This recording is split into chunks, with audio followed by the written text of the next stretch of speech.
नमस्कार, मैं डॉक्टर नीता चौहान, सहायक आचार्य राजनीति विज्ञान, राजकीय महाविद्यालय केकड़ी।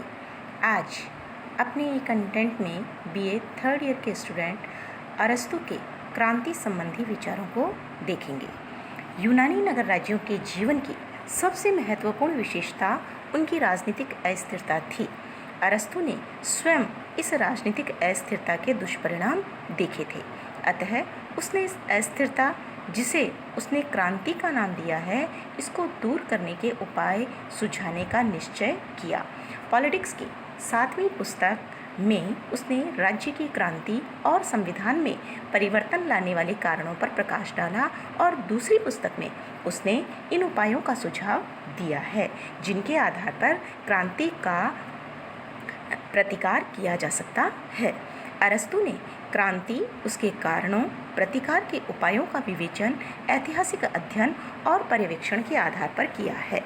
उसने 158 देशों के संविधानों का अध्ययन करने के बाद परिपक्व राजनीतिक बुद्धिमत्ता के आधार पर यह विवेचन प्रस्तुत किया है। अरस्तु के अनुसार क्रांति क्या है? अरस्तु के द्वारा क्रांति शब्द का प्रयोग फ्रेंच क्रांति या साम्यवादी क्रांति के अर्थ में नहीं किया गया है, वरन उसके अनुसार राज्य, संविधान या शासन सत्ता में होने वाला प्रत्येक परिवर्तन क्रांति है। अरस्तु क्रांति को निम्न रूपों में आधारित मानता है, जैसे पहले से स्थापित किसी शासन व्यवस्था के स्थान पर दूसरी शासन व्यवस्था स्थापित करना, जैसे जनतंत्र के स्थान पर धनिक तंत्र या धनिक तंत्र के स्थान पर जनतंत्र स्थापित करना। दूसरी है, अनेक बार क्रांति किसी शासन व्यवस्था के मूल रूप को बदलने के लिए नहीं, अपितु उसके आधारभूत तत्व की मात्रा को परिवर्तित करने के लिए होती है, जैसे जनतंत्र को अधिक या कम जनतंत्रात्मक बनाना। इसी तरह यदि शासन व्यवस्था के स्वरूप को अपरिवर्तित रखते हुए शासन करने वाले व्यक्तियों में कोई परिवर्तन होता है तो वह भी क्रांति का एक रूप ही है। विशेष बात यह है कि एक देश के शासक वर्ग में जो परिवर्तन होते हैं, चाहे उन परिवर्तनों से शासन व्यवस्था का मूल रूप अप्रभावित रहे, अरस्तु उन्हें क्रांति की संज्ञा देता है। अब अरस्तु ने क्रांति के कारण बताए हैं। क्रांति के अलग अलग कारणों की विवेचना की है, जैसे कि सामान्य कारण, विशेष कारण और विशेष प्रकार की शासन व्यवस्थाओं से संबंधित कारण। सामान्य कारणों में वह क्रांति के 2 कारण बताता है, एक असमानता और दूसरा अन्याय। अरस्तु कहता है कि क्रांति का पहला कारण व्यक्ति की असमानता का अंत कर समानता की प्राप्ति के लिए लालसा है। समानता के 2 रूप उसने बताए हैं, पूर्ण समानता और आनुपातिक समानता।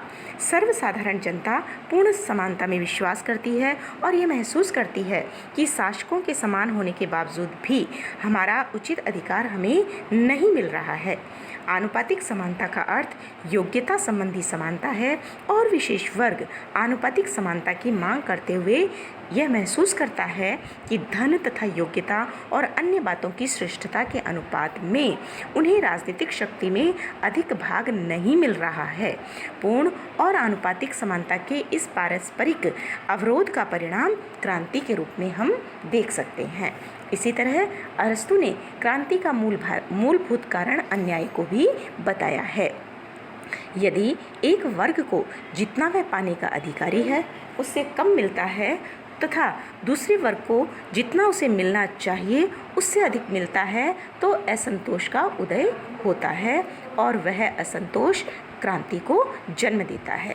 तो इस प्रकार स्टूडेंट्स, हमने क्रांति के सामान्य कारण में असमानता और अन्याय, इन 2 को पढ़ा। अब हम अरस्तु के क्रांति संबंधी विशेष कारण देखेंगे। इसमें पहला है शासकों की धृष्टता तथा लाभ की लालसा। जब शासक वर्ग धृष्टता के वशीभूत होकर जनता के हितों की परवाह किए बिना अनुचित रूप से धन संग्रह करने लगता है, तो उस शासन प्रणाली या शासक वर्ग के विरुद्ध जनता विद्रोह कर देती है। दूसरा है सम्मान की लालसा। जब शासक किसी व्यक्ति को अनुचित रूप से योग्यता के बिना सम्मानित करता है या बिना कारण के उसको अपमानित करता है, तो जनता रुष्ट होकर विद्रोह करती है। तीसरा है किसी प्रकार की उत्कृष्टता। किसी प्रकार की उत्कृष्टता का होना भी क्रांति का कारण होता है। जब किसी राज्य में एक व्यक्ति या कुछ व्यक्तियों का गुट अन्य व्यक्तियों से अधिक उत्कृष्ट और शक्तिशाली हो जाता है तो वह शासन की सत्ता को सहन नहीं करता और शासन सत्ता अपने हाथ में लेने की चेष्टा करता है। चौथा विशेष कारण है घृणा।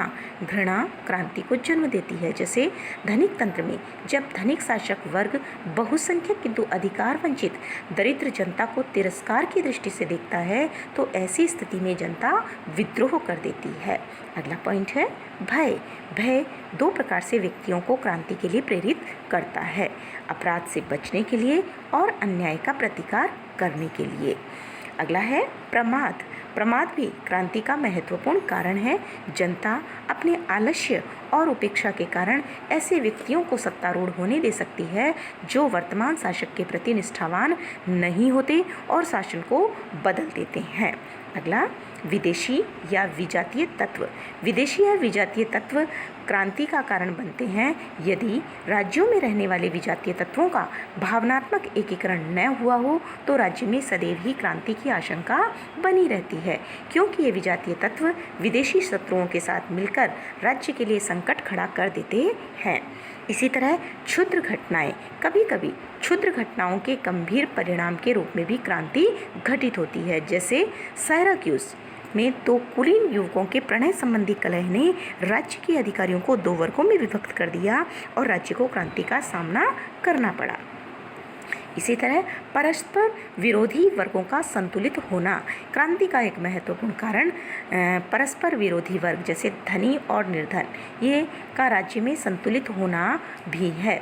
जब एक पक्ष दूसरे पक्ष से प्रबल होता है तो सामान्यतः संघर्ष नहीं होता, किंतु जब दोनों पक्ष बराबर हो जाते हैं और दोनों को विजय प्राप्त होने की आशा रहती है तो वे विद्रोह करके सत्ता हस्तगत करने का प्रयत्न करते हैं। तो ये थे स्टूडेंट्स क्रांति के विशेष कारण। अब हम पढ़ेंगे विभिन्न राज्यों या शासन प्रणालियों में क्रांति के विशेष कारण। प्रजातंत्र में क्रांति का विशेष कारण वाग्वीर होते हैं। ये वाग्वीर सस्ती लोकप्रियता प्राप्त करने के लिए जोशीले भाषणों से जनता को धनिकों के विरुद्ध भड़काते हैं, उनके साथ अन्यायपूर्ण व्यवहार करते हैं और अंत में उन्हें क्रांति के लिए विवश कर देते हैं। अनेक बार ये वाग्वीर नेता अपने जोशीले भाषणों के आधार पर स्वयं शासन सत्ता हथिया लेते हैं। इसी तरह धनिक तंत्र में क्रांति दो विशेष कारणों से होती है। पहला, शासकों का सर्वसाधारण के प्रति अन्याय युक्त व्यवहार और दूसरा, शासक वर्ग में फूट तथा दलबंदियाँ। कुलीन तंत्र में क्रांति को जन्म देने के तीन प्रमुख कारण होते हैं। पद अथवा प्रतिष्ठा बहुत कम व्यक्तियों में सीमित कर देना, दूसरा, किसी शक्तिशाली व्यक्ति की महत्वाकांक्षा अथवा असंतोष, तीसरा, विभिन्न वर्गों में उचित सामंजस्य का अभाव। संवैधानिक तंत्र में क्रांति का मुख्य कारण लोगों द्वारा अपने शासक वर्ग के समान योग्य और गुणशाली समझना है।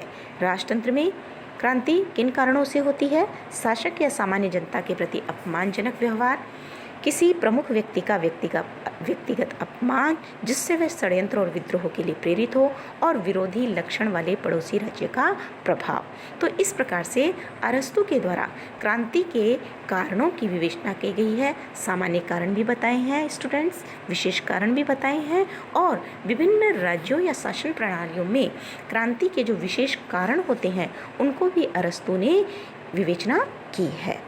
जहाँ उसने हमने पहले पढ़ा था पॉलिटिक्स की 7वीं पुस्तक में उसने क्रांति के कारण बताए हैं, और दूसरी पुस्तक में उसने क्रांति के उपायों का भी सुझाव दिया है कि क्रांति का प्रतिकार किस प्रकार से किया जा सकता है।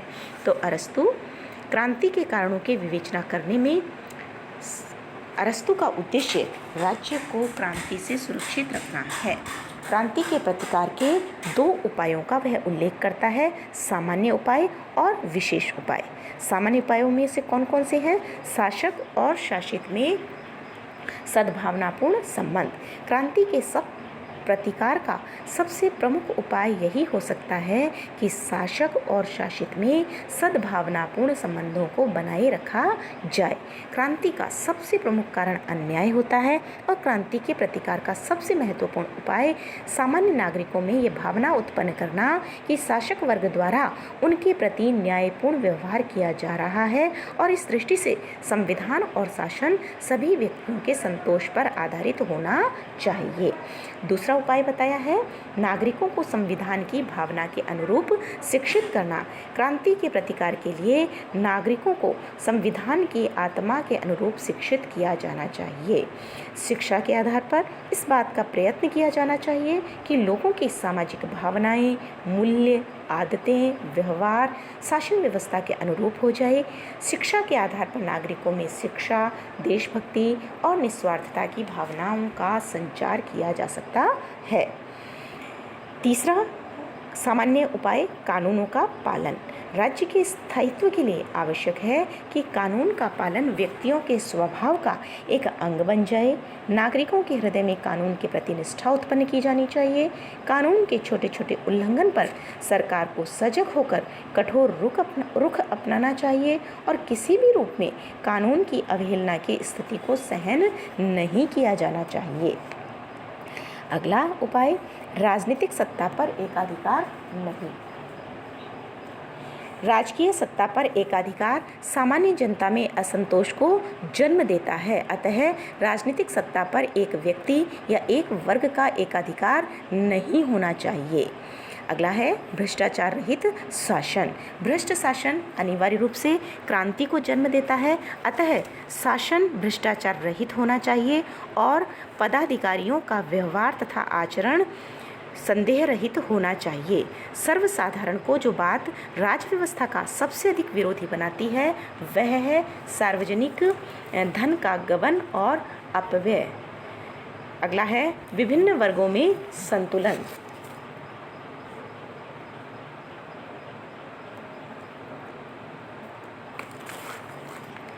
संतुलन ही राजनीतिक स्थायित्व को जन्म दे सकता है। अतः शासन का कार्य दो विरोधी गुणों वाले लोगों को दिया जाना चाहिए। सद्गुणी लोगों के साथ धनवानों को तथा धनवानों के साथ निर्धनों को नियुक्त किया जाना चाहिए,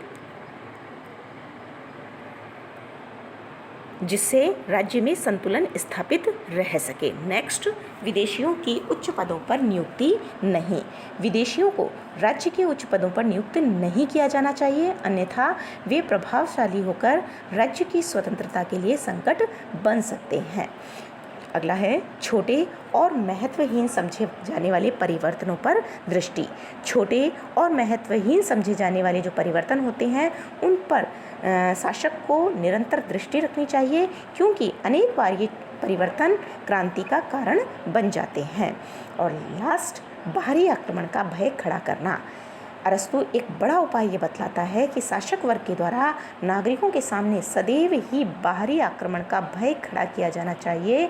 इस भय के आधार पर नागरिकों के आंतरिक विरोधों को शांत कर उनमें एकता तथा देशभक्ति की भावना का संचार किया जा सकता है। ये तो अरस्तु ने सामान्य उपाय बताए हैं। अब कुछ विशेष उपाय भी अरस्तु के द्वारा बताए गए हैं। ये विशेष उपाय जो हैं वो शासन व्यवस्थाओं में परिवर्तन लाने वाले जो विशेष कारण हैं उनको ध्यान में रखते हुए बनाए गए हैं। उसके अनुसार मिश्रित संविधानों में राजनीतिक परिवर्तन की दिशा में काम करने वाली सभी स्थितियों पर सावधानीपूर्वक दृष्टि रखी जानी चाहिए। कुलीन तंत्र और वर्गतंत्र में निम्न वर्गों के साथ अच्छा व्यवहार किया जाना चाहिए। वर्ग तंत्र में सामान्य प्रशासनिक कार्य निर्धन वर्ग के व्यक्तियों को सौंपे जाने चाहिए, जिससे वर्गीय असंतोष की भावना उत्पन्न न हो। प्रजातंत्र में धनिकों को उनकी संपत्ति की रक्षा का आश्वासन प्राप्त होना चाहिए।